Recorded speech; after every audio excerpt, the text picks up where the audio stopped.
Creating a drop-down menu in Figma involves using layers and interactive components to simulate the behavior of a drop-down menu. Here's a step-by-step guide. Design drop-down structure. Start by creating the drop-down menu structure using Figma's vector drawing tools.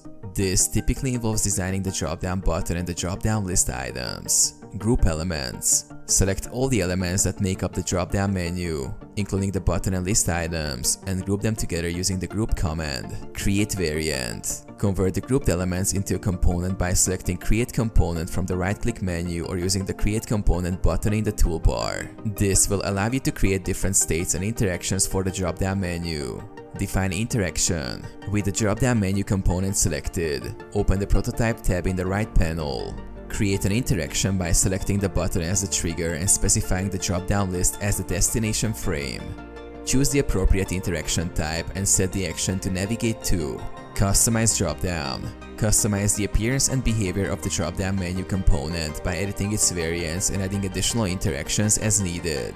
Preview and test. Use the preview mode to test the drop-down menu interaction and ensure it behaves as expected.